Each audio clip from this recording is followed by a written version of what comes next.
Yan, magandang hapon po muli sa ating lahat mga kabayan na. Nandito pala tayo sa may ginagawang esplanade po dito na medyo patapos na talaga, no. May konting kulang pa siguro dito mga kabayan, itong mga bulaklak na itinanim dito. Yun nga parang ano to, or wala pa talaga itinanim. Baka tatamnan pa nila mga kabayan. Pero malapit na po matapos itong napakagandang esplanade dito mga kabayan, no? Yan. So kaya pala pumunta tayo dito. Yun nga po ay may nakita po tayo sa kumakalat po sa social media na itong ginagawang Bukana Bridge ay may mga ilaw na po. Ito mga kabayan, no, tingnan po ninyo. Yan, no, grabe, napakaganda, sulit, no. Yan po yung itsura ng Bukana Bridge tuwing gabi, no, kapag gabi. Kasi nga po inilawan na mga kababayan. So shout out, no, maraming salamat sa kumuha po ng yung nagpicture po nitong napakagandang Bukana Bridge, no. So ngayon pinuntahan po natin, no, i-confirm natin kung totoo nga ba yung inilawan na po, no, itong Bukana Bridge. Kasi i-confirm natin, papasilip sa inyo para mas makita talaga, no. Huwag lang yung nasa picture lang po mga kababayan. So mamayang gabi mga kababayan, Yan, shoutout pala sa mga Bukana anglers dito. Nag-tournament pala sila ngayon mga kababayan, no. So ito pala yung mga membro niya mga kabayan, no. Di ba mga sagatos na bukubok 50? 120 na, grabe, no. Napakadami na pala nila mga kabayan, mga membro po ng Bukana anglers. Yan, yes man, shoutout kay sir, yan, no. Yan, shoutout sa mga Bukana anglers. Sige, yan na. Champion. Sige, sir, champion. Anarang champion na si boss. Sir, unsa may kwan na to, kanang pakiramdam na to nga nag-champion ka sa inyong kapilan nga tournament eh. First tournament, no. Yan. Ayan, shoutout sa champion nga. Unsay pangalan sa inyong tournament? Yugan sila lang sa tulay. Yan. Unsa ang pinakadako nga nakuha di? Talakitok. Pila ka 210 grams. 210 grams, no? Ayan, no. Di basta-basta, no? 210 grams mga kabayan. Shoutout dahil sa mga Bukana anglers yan mga kabayan, na. So, shoutout ninyo yung team. Shoutout sa mga team. Bukana anglers. Shoutout team Bukana 76 as Dash A Anglers. Ayan, no. Match love. So, basta gusto magpa-register diri sa inyong team. Oh, kung willing mo mag-fishing. Pangitaan lang yung si Kuan.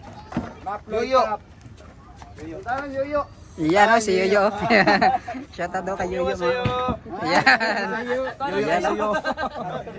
Sa Kuan day. Shoutout day. Karong December 21 ay tournament sa Turay Lawis. Pasko Pesta nga Kuan. Fishing tournament. Yan, no. Pakista ninyo mga anglers.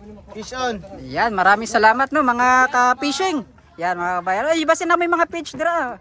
Sa inyong anglers. Team Ungol o sa Team Angbo. Ayan, Team Ungol daw, Team Angbo. Ayan mga bayan, na. Suportahan po nato. Suportahan natin, ha. Yes man, shoutout. Oy, maraming salamat, ha. Atos ako. Sir, salamat. Morning champion, no. Sticker, wala ko yung sticker lagi. Puhod na lang. Salamat, ha. Sir. Yes man. Shoutout. Yan, shoutout sa inyo, sir.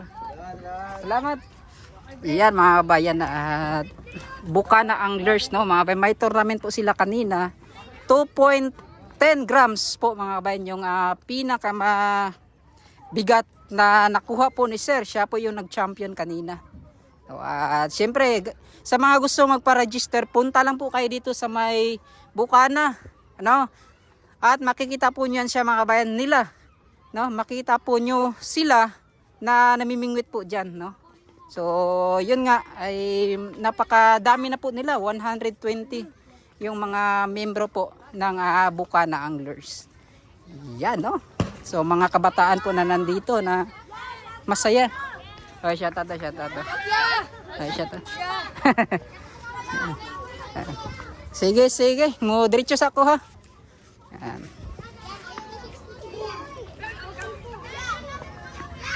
Ay. Pon, balik lang ko.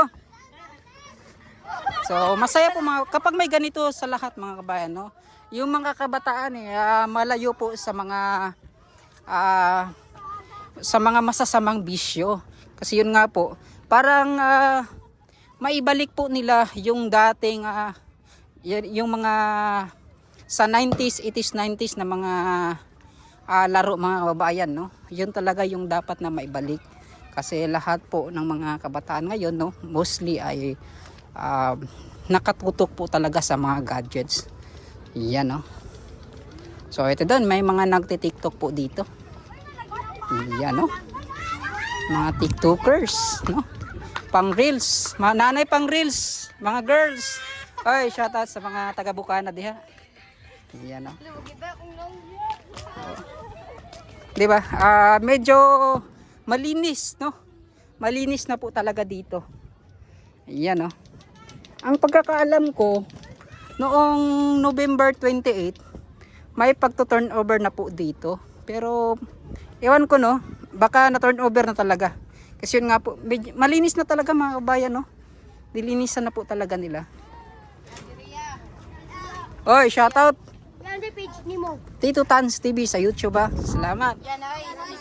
Wala, o pa to sticker. O kabuhat. Yan. O, sige, salamat po sa inyo. Oo. Yan, no? So, yun. At pupunta na tayo doon sa unahan. Let's go. Yan mga kababayan, na ilang oras na lang masaksihan na po natin yung napakagandang pailaw or yung mga ilaw na ikinabit diyan sa Bukana Bridge, no? So masasaksihan na natin, no, ang napakagandang tulay. Tapos may mga pailaw pa na talagang ipa-iba-iba po yun, no? Yung kulay po ng mga ilaw na ikinabit po diyan mga kababayan. So abang-abang po tayo, ha. Siguro mga alas 6, no? Malalaman na po natin 'yan. So punta, ayan, no, mga kabayan, no, parang ano pa yung mga ini-install nila diyan. Parang may mga ini-install siguro sila na mas maganda pa tingnan. Or baka yung yun, no, parang satellite type, ano ba 'yan? Yan, no.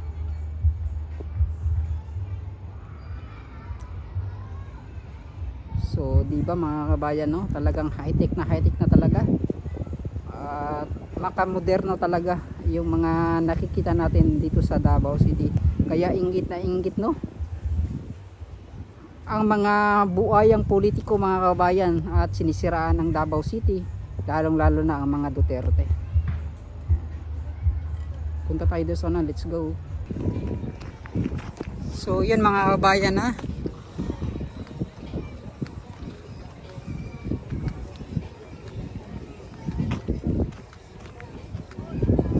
Kita po ninyo yung kanilang ini-install po.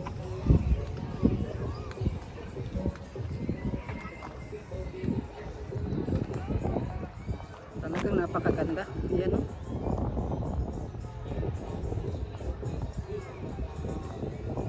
Parang yan ata yung kanilang ini-install ngayon, no? Kasi dati hindi pa natin yan nakita. So ngayon po ay meron na. So bukas, ha, abangan po natin ito ang pagbubukas po ng pwede nang padaanan na Bukana Bridge patungo po doon sa may Rojas Rotonda. Exit po niya ay yung Rojas Extension. Yan, ha.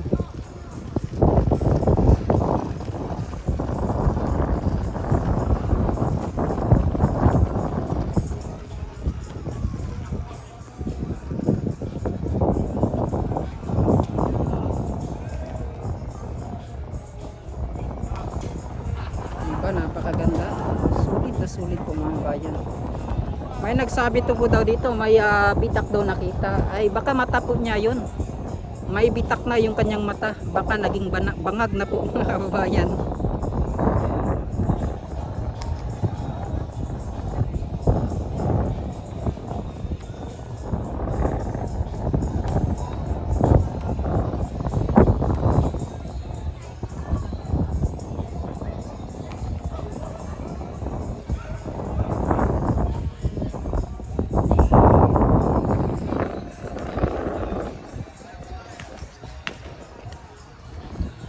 Diba?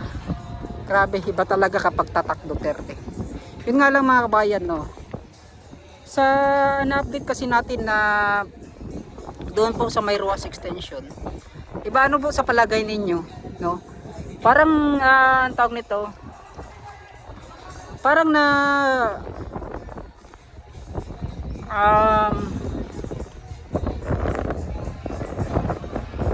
tawag nito, minadalian po, no, yung pagkagawa, no. Bakit po ganun? Para lang talaga maipakita na pwede nang daanan kasi tapos na po itong portion na to. Ngunit yung sa may Ruas Extension ay talagang marami pa yung dapat na tapusin, no? Pero pinamadali po ng ni Bongbong Marcos siguro para talaga sasabihin po nila na accomplish naman din po nila ng mga kabayan, no? Sasabihin kung hindi po dahil kay Bongbong Marcos hindi natapos itong Davao Coastal Road. No? Baka ganun naman po yung mga ipapakalat po nila. No? Sasabihin nila salamat BBM. Kasi dahil sa administrasyon mo natapos na ang Davao Coastal Road. Baka ganun po yung mga maririnig naman natin sa mga ipapakalat na naman po ng mga trolls po ni BBM mga kababayan, lalong lalo itong si Trilling.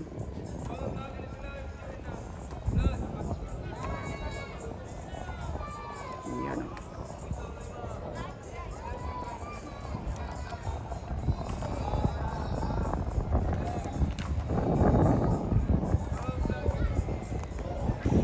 Yun mga kababayan na napagtanungan po natin, itong tulay na to mamaya po, no. So sabi po nila alas 8 po nagsimula, no, hanggang alas 5 po. Pero kanina may napagtanungan din tayo na alas 6:30 po, no, inilawan po itong napakagandang tulay na proyekto po ni Tatay Digong, no. Alam naman natin na talagang kay Tatay Digong to ang hirap din naman, no, nasasabihin po natin na kay Bongbong Marcos wala namang katibayan mga kababayan na itong kaya proyekto na to ay kay Bongbong Marcos, no. Doon lang po nila ginawan po ng base ng taong 2022 hanggang 2023 hanggang 2025. Yun lang po yung kanilang pinagbasihan lang po, no, na taon. Pero wala pong agreement talaga mga kababayan. May agreement na po sa panahon po ni Tatay Digong at sa tulong din po ni BP Inday Sara. Doon po, no, talagang humanap ng paraan po si BP Inday Sara at si Tatay Digong para po mapunduhan, no. Hindi po ito